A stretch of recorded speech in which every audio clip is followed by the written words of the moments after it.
अस्सलाम वालेकुम नाजरीन। रेकोडिक बलोचिस्तान के ज़िला चागी का एक छोटा सा कस्बा है जो नौकंडी इलाके से तकरीबन 70 किलोमीटर के फासले पर ईरान और अफ़गानिस्तान की सरहद के करीब वाक़े है। इस कस्बे का असल नाम रेकोदिक है जो बलोची ज़ुबान का लफ्ज़ है जिसके मानी रेतली पहाड़ी के हैं। इस इलाके में एक कदीम और मुर्दा आतिश फ़शां को भी इसी नाम से पुकारा जाता है, जबकि इस इलाके के करीब से वही मशहूर ज़माना टैथियान बेल्ट गुजरती है जो ईरान तुर्की से होती हुई यूरोप तक जाती है और जिसे दुनिया में तांबे और सोने के ज़हायर के लिहाज से अहम तरीन करार दिया जाता है। यहाँ किसी ज़माने में आतिश फ़शां पहाड़ मौजूद थे जो कि अब ख़त्म हो चुके हैं। इस रेत से बड़े पहाड़ और टीलों के 70 किलोमीटर इलाके में 12 मिलियन टन तांबे और 21 मिलियन औंस सोने के ज़हायर मौजूद हैं। तांबे के ये ज़हायर चिली के मशहूर ज़हायर से भी ज़्यादा हैं। नाज़रीन, हाल ही में बलूचिस्तान में गैर मुल्की कूतों की मुदाखलत की एक वजह ये इलाका भी है। एक अंदाजे के मुताबिक सोने के ज़हायर की मालियत तकरीबन 100 अरब डॉलर से भी ज़्यादा है। इस कान की खसूसियत ये है कि इसमें एक वक्त में दुनिया की सबसे बड़ी सोना निकालने वाली शराकत और दुनिया की सबसे बड़ी तांबा निकालने की शराकत दोनों काम कर रही हैं, जिससे इस इलाके की अहमियत का अंदाज़ा हो सकता है।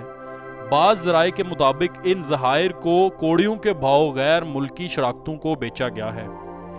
नाजरीन, बाज़ ज़राए के मुताबिक तांबे की आड़ में सोना भी निकाला जा रहा है और हर 28 ग्राम सोने के लिए 69 टन के ज़ाया जहरीले अज्जा बशमूल और सैनिक ज़मीन में दफन होते रहे हैं, जो इधर के माहौल को खराब और ज़ेरे ज़मीन पानी और कारीज़ों को जहरीला कर रहे हैं। ज़्यादा बड़ा मसला ये है कि इसे तांबे की कान के नाम से मशहूर किया गया है ताकि सोना निकालने पर पर्दापोशी की जा सके। जुलाई 2009 में बैरिक गोल्ड और एंतोफा गास्ता ने इस इलाका में मज़ीद तलाश के लिए 3 अरब अमरीकी डॉलर्स की मज़ीद सरमायाकारी का ऐलान किया। जनवरी 2011 में डॉक्टर समर मुबारकमंद ने अदालत उज़्मा को बताया कि मुल्क कानून से खुद सोना और तांबा निकाल कर 2 बिलियन डॉलर सालाना हासिल कर सकता है। गैर मुल्की कंपनी धातुओं को हस्ता हालत में ही मुल्क से बाहर ले जाना चाहती है।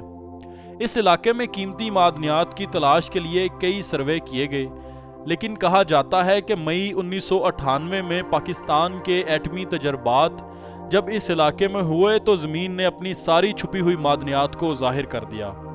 एक मुहतात अंदाजे के मुताबिक इस इलाका में तांबे और सोने के ज़हायर अपनी मिकदार के लिहाज से दुनिया में 5वें नंबर पर हैं।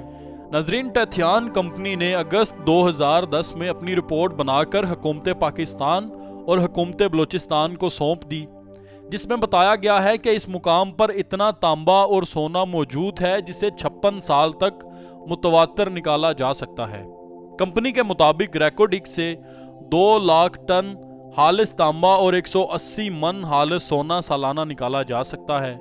यहाँ तक तो मामलात ठीक ही चल रहे थे कि अचानक तांबे और सोने के वसी ज़हायर और उनकी मालियत के बारे में बलूचिस्तान हुकूमत के वज़ीर मादनियात मुश्ताक रईसानी एक निजी महफिल में वज़ीर आला बलूचिस्तान असलम रईसानी और chief justice of Pakistan Iftikhar Mohammad Chaudhry की तवज्जो इस जानिब मबजूल करवा देते हैं। ये वही मुश्ताक रईसानी हैं जो बाद में सेक्रेटरी खजाना भी बने। नाज़रीन, 1993 में एक ऑस्ट्रेलियन कंपनी और बलूचिस्तान की सूबाई हुकूमत ने एक एग्रीमेंट पर दस्तखत किए, जिसके मुताबिक ऑस्ट्रेलियन कंपनी 75% और बलूचिस्तान की हुकूमत 25% की हिस्सादार होगी। 2006 में ऑस्ट्रेलिया ही की एक दूसरी कंपनी ने बलूचिस्तान हुकूमत से एक मुआहदा कर लिया, जिसके मुताबिक TCC ने BHP से रेकोडिक के कानकुनी के तमाम एख्तियारात खुद हासिल कर लिए। इसके फ़ौरन बाद बलूचिस्तान हाई कोर्ट में 1993 में होने वाले एग्रीमेंट को चैलेंज कर दिया गया। वजह यह बताई गई कि यह मुआहदा पाकिस्तानी कवानीन की खिलाफ वर्जी करता है, लेकिन बलूचिस्तान हाई कोर्ट ने एग्रीमेंट के हक में फ़ैसला सुना दिया। फरवरी 2011 में TCC ने मुआहदे में कुछ रद्दोबदल करना चाहा, जिसकी नवंबर 2011 में बलूचिस्तान हाई कोर्ट ने इजाजत देने से इनकार कर दिया। नए मुआहदे के तहत $11 बिलियन की पेनल्टी खत्म कर दी गई। कंपनियों और पाकिस्तान का हिस्सा 50-50% कर दिया गया। 25% वफाकी हुकूमत जबकि 25% सूबाई हुकूमत का होगा। कंपनियां $10 बिलियन की सरमायाकारी करेंगी। $9 अरब की लागत से माइनिंग का तमाम इंफ्रास्ट्रक्चर बनाया जाएगा, जबकि $1 बिलियन से चागी में तरक्याती मंसूबे लगाए जाएंगे, जिनमें अस्पताल, स्कूल्स, रोड्स और साफ पानी शामिल हैं। 8,000 मुकामी अफराद को रोजगार भी फराहम किया जाएगा। मुआहदे की मुद्दत 50 साल होगी। अब ज़रूरत पाकिस्तान की तरफ से सिर्फ इस चीज़ की है कि इस मंसूबे को करप्शन से पाक और साफ रख के पाकिस्तान की तरक्की के लिए इस्तेमाल किया जाए।